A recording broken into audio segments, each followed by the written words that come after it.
Hello, good morning, जोहार। मैं संजय और आप देख रहे हैं न्यूज़ झारखंड। चलिए जानते हैं आज की मुख्य 25 बड़ी खबरों को। पहली बड़ी खबर की बात करें तो मुख्यमंत्री हेमंत सोरेन का बड़ा ऐलान। साहिबगंज में भी बनेगा एयरपोर्ट। साहिबगंज में भी एयरपोर्ट का निर्माण होगा। इसके लिए झारखंड सरकार ने कयावत शुरू कर दी है। गंगा पुल व बंदरगाह का निर्माण हो जाने के बाद एयरपोर्ट की विशेष जरूरत होगी। यह घोषणा मुख्यमंत्री हेमंत सोरेन मंगलवार को यहां जेब ग्राउंड में पत्रकारों से बातचीत करते हुए कही है। उन्होंने कहा कि संताल परगना के लिए 2500 करोड़ रुपए की लागत से मेगा ड्रिंकिंग वाटर प्लांट तैयार किया गया है। इसके तहत साहिबगंज के 4 ब्लॉक, गोड्डा के 9 ब्लॉक व दुमका के 2 ब्लॉक यानी 15 स्थानों पर यहां से गंगा नदी से पाइपलाइन के माध्यम से जलापूर्ति की जाएगी। इसमें 4 योजनाओं को मंजूरी दी जा चुकी है। शेष 11 योजनाओं को शीघ्र मंजूरी दी जाएगी। राज्य सरकार का मुख्य फोकस स्वास्थ्य, शिक्षा के अलावा पलायन रोकना व रोजगार सृजन करना है। इस पर तेजी से काम चल रहा है। अगली बड़ी खबर की बात करें तो साहिबगंज दौरे पर झारखंड के सीएम हेमंत सोरेन,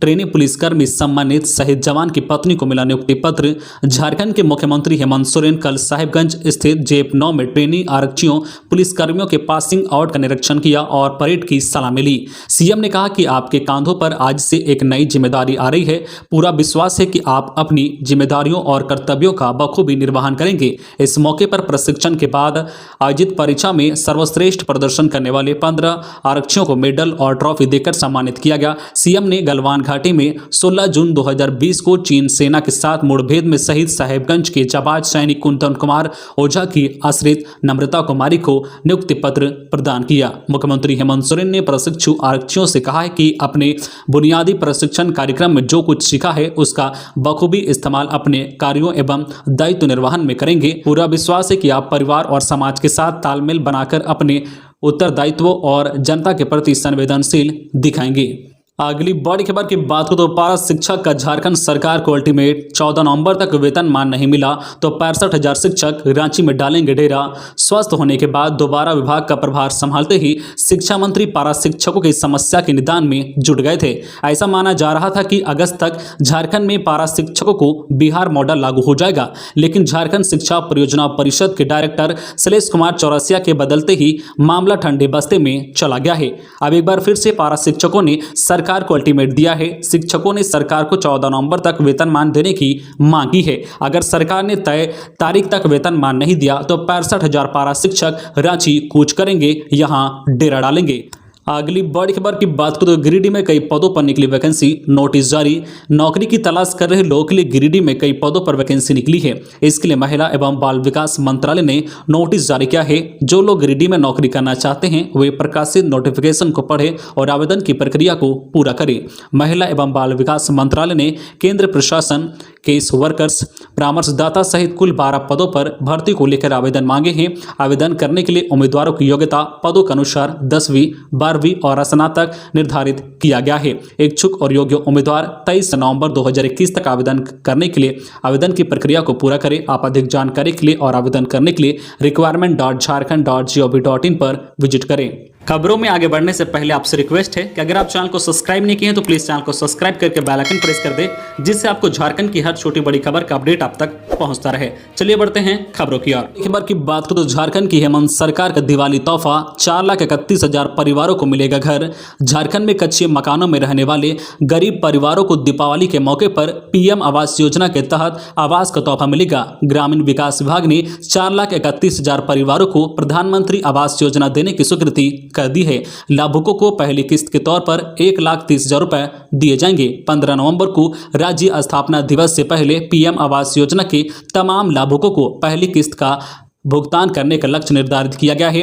राज्य के सभी उपायुक्तों और उप विकास आयुक्तों को आवश्यक दिशा निर्देश दिए गए हैं। अगली बड़ी खबर की बात करें तो झारखंड में कब से बढ़ने वाली है ठंड। कपकपाहट वाली सर्दी का होगा एहसास।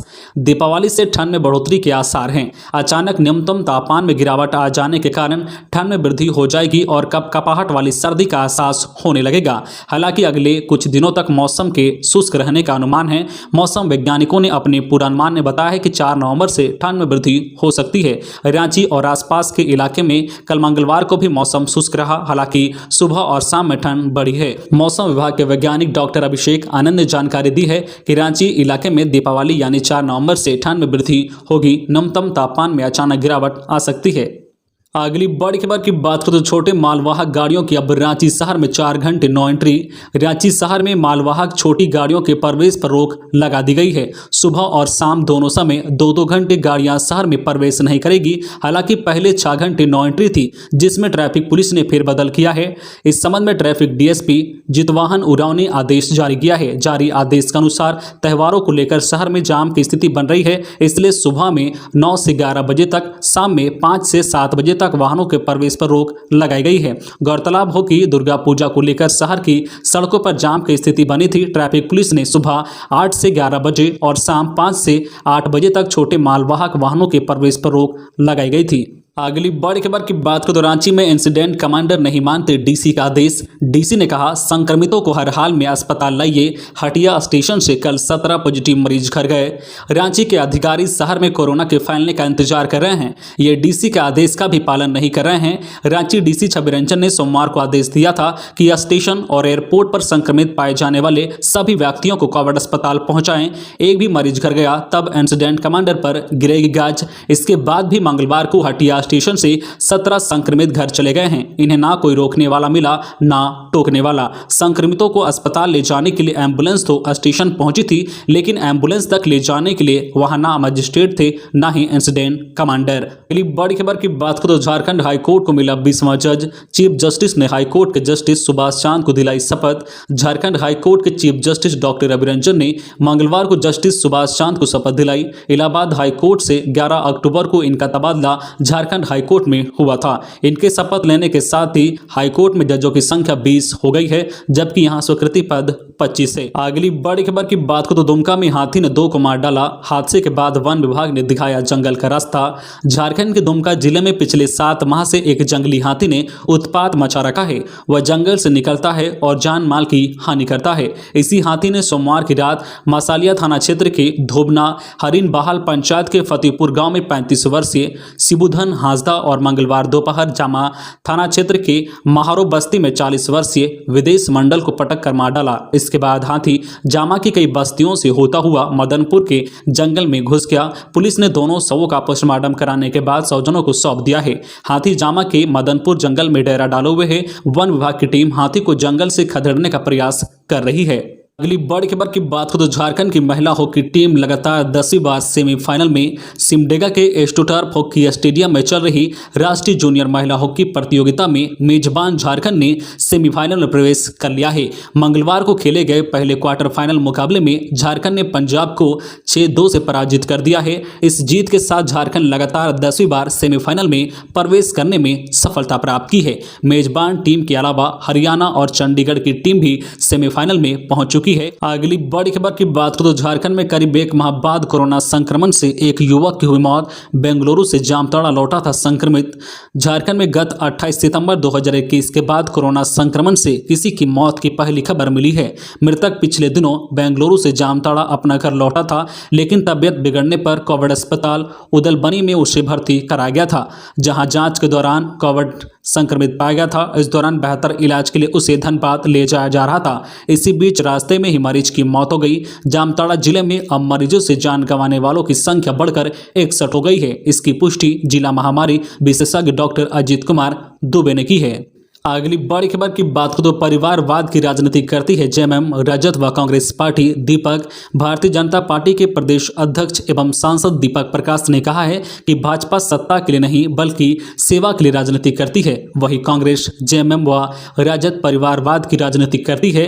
देश में कानून व्यवस्था लाचार स्थिति में पहुंच चुकी है। सरकार तुष्टीकरण की राजनीति कर रही है। दीपक प्रकाश ने 2 दिवसीय प्रवास के दौरान कोडरमा के चाराडीह में आयोजित कार्यकर्ता सम्मेलन में हेमंत सरकार पर जोरदार हमला बोला। अगली बड़ी खबर की बात करें तो छत्तीसगढ़ के रास्ते गुमला में होती है पशु तस्करी।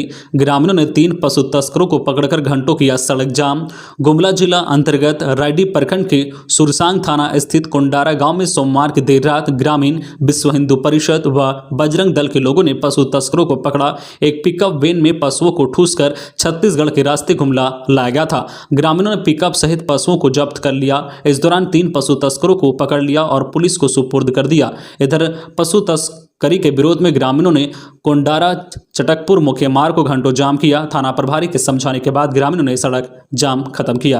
अगली बड़ी खबर की बात हो तो धनबाद में 10वीं पास के लिए निकली वैकेंसी, नोटिस जारी। धनबाद में कई पदों पर वैकेंसी निकली है। यह वैकेंसी बैंक ऑफ इंडिया के द्वारा निकाली गई है। इसके लिए बैंक ऑफ इंडिया ने अपनी आधिकारिक वेबसाइट पर नोटिस भी जारी किया है। इच्छुक उम्मीदवार प्रकाशित नोटिफिकेशन को पढ़े और आवेदन की प्रक्रिया को जल्द से जल्द पूरा करें। बैंक ऑफ इंडिया में कार्यालय परिचर, कार्यालय सहायक सहित 4 पदों पर भर्ती को लेकर आवेदन मांगे हैं। बैंक ऑफ इंडिया के इन पदों पर आवेदन करने के लिए उम्मीदवारों की योग्यता पदों के अनुसार 10वीं स्नातक निर्धारित किया गया है। इन पदों पर आवेदन करने की अंतिम तिथि 8 नवंबर 2021 तक निर्धारित किया गया है। अधिक जानकारी के लिए आप नोटिस देखें। इसके लिए आप आधिकारिक वेबसाइट bankofindia.co.in/career पर जा सकते हैं। अगली बड़ी खबर की बात करें तो पलामू में महिला समेत 4 ड्रग्स तस्कर गिरफ्तार। 13 ग्राम हेरोइन के साथ पुलिस ने दबोचा। महिला है ड्रग्स कारोबार की सरगना।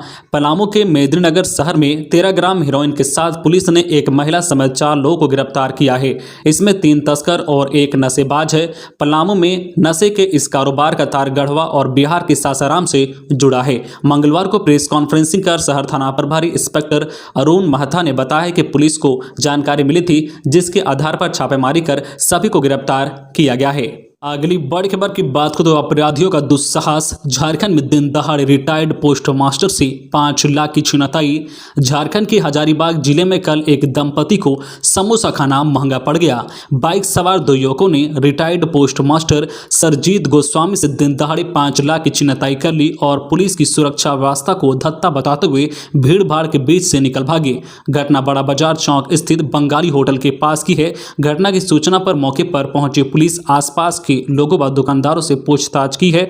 कुछ दूरी पर एक होटल में लगे सीसीटीवी को खंगाल रही है ताकि आरोपियों की पहचान हो सके।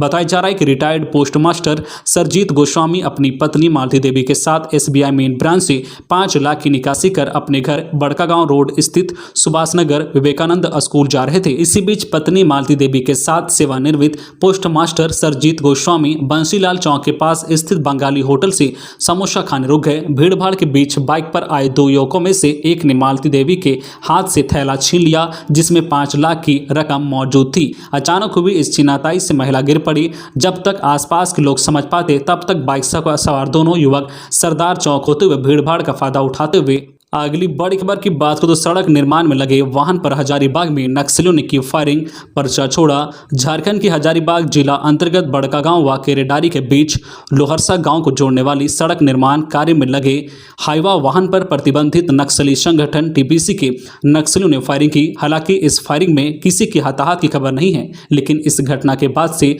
सड़क निर्माण में लगे मजदूरों में दहशत व्याप्त है। दूसरी ओर नक्सलियों ने पर्चा छोड़ बिना जानकारी के दोबारा काम शुरू करने पर अंजाम भुगतने की चेतावनी दी है। इस घटना के बाद से पुलिस मौके पर पहुंच गई है। घटना के संबंध में सड़क निर्माण कार्य में लगे मजदूरों ने बताया कि मंगलवार के दोपहर बाइक में सवार 3 अपराधी बंदर टोपी पहने हुए कार्यस्थल पहुंचे, जहां सड़क निर्माण में लगी कंपनी के हाईवे पर नक्सलियों ने ताबड़तोड़ फायरिंग की। अगली बड़ी खबर की बात करें तो पीएम मोदी ने कोरोना से देश को बचाया। बाबूलाल लातेहार जिला मुख्यालय के पंडित दीनदयाल उपाध्यक्ष नगर भवन में मंगलवार को भाजपा कार्यकर्ता सम्मेलन का आयोजन किया गया। इस कार्यक्रम की अध्यक्षता भाजपा जिला अध्यक्ष हरिकृष्ण सिंह ने किया। कार्यक्रम के मुख्य अतिथि झारखंड के नेता प्रतिपक्ष बाबूलाल मरांडी, चतरा सांसद सुनील सिंह, प्रदेश महामंत्री आदित्य साहू, पलामू प्रमंडल प्रभारी मुकेश निरंजन सिन्हा, पूर्व विधायक प्रकाश राम मुख्य रूप से उपस्थित थे। मौके पर नेता प्रतिपक्ष के नेता बाबूलाल मरांडी ने कहा कि कोरोना से राहत मिलते ही झारखंड की यात्रा पर निकले हैं। उन्होंने कहा कि कोरोना काल में देश के प्रधानमंत्री नरेंद्र मोदी नहीं होते तो देश का क्या हाल होता यह हर कोई जानता है। उन्होंने कहा कि WHO ने भी प्रधानमंत्री की तारीफ की है। कोरोना काल में भाजपा कार्यकर्ता सेवा के कार्य में लगे रहे हैं। देश में भाजपा कार्यकर्ता ने जिस तरह सेवा किया है उसे भुलाया नहीं जा सकता। अगली बड़ी खबर की बात करें तो सरकार ने शिक्षकों भाषाविदों को सड़क पर उतरने को मजबूर किया। छत्तीसगढ़ मूलवासी सदान मोर्चा ने अपनी विभिन्न मांगों को लेकर मंगलवार को राजभवन के समक्ष धरना दिया। मोर्चा ने सदान आयोग का गठन करने, झारखंड की क्षेत्रीय सदानी भाषाओं नागपुरी, पंच परगनिया, खोरठा, कुरमाली को प्राथमिक स्तर से पढ़ाई करवाने एवं भाषा एवं अन्य समस्याओं का समाधान करने, स्थानीय को परिभाषित करने और नियोजन नीति बनाने सहित 21 सूत्री मांगों को लेकर धरना दिया। अगली बड़ी खबर की बात करें तो आदिवासी नेताओं का सरना कोड पर चर्चा नहीं होना चिंतनीय। एसीएस आदिवासी छात्र संघ के केंद्रीय अध्यक्ष सुनील उरांव और संयोजक जालेश्वर भगत ने संयुक्त रूप से बयान जारी कर कहा है कि भारतीय जनता पार्टी जनजातीय मोर्चा से देश भर के जनजातीय नेताओं का जमावड़ा झारखंड में हुआ है। इसके बावजूद झारखंड के जनजातीय नेता व केंद्र से आए हुए जनजातीय नेताओं का सरना कोड और पेशा कानून जैसे गंभीर विषयों पर चर्चा नहीं होना आदिवासियों के लिए चिंतनीय है। अगली बड़ी खबर की बात करें तो केंद्रीय योजनाओं के लिए झारखंड में खुलेगा अलग बैंक खाता, नहीं होने पर रुक जाएगी केंद्र की मदद। झारखंड कैबिनेट की और केंद्र प्रायोजित योजनाओं की ओर अलग बैंक खाता खोलने के वित्त विभाग के प्रस्ताव को स्वीकृति दिए जाने के बाद अब ऐसी योजनाओं के लिए अलग से खाता खुलने शुरू हो जाएंगे। अलग से बैंक खाता होने से केंद्र से प्राप्त राशि और उसकी उपयोगिता की जानकारी एक ही माध्यम से मिल सकेगी। केंद्र सरकार के निर्देश पर पहले से ही ऐसे खातों के लिए राज्यों को निर्देश दिए जाते रहे हैं। झारखंड में भी स्वास्थ्य विभाग के अधीन NRHM के लिए ऐसा खाता खुला हुआ है। तो ये थी आज की झारखंड के टॉप बड़ी खबरें। इसी तरह झारखंड की हर छोटी बड़ी खबर देखने के लिए आप हमारे चैनल न्यूज झारखंड चैनल को सब्सक्राइब करके बेल आइकन प्रेस कर दीजिए, जिससे आपको झारखंड की हर छोटी बड़ी खबर का अपडेट आप तक पहुंचता रहे। तो आज के लिए बस इतना ही, हमें दीजिए इजाजत, फिर मिलते हैं नेक्स्ट न्यूज में।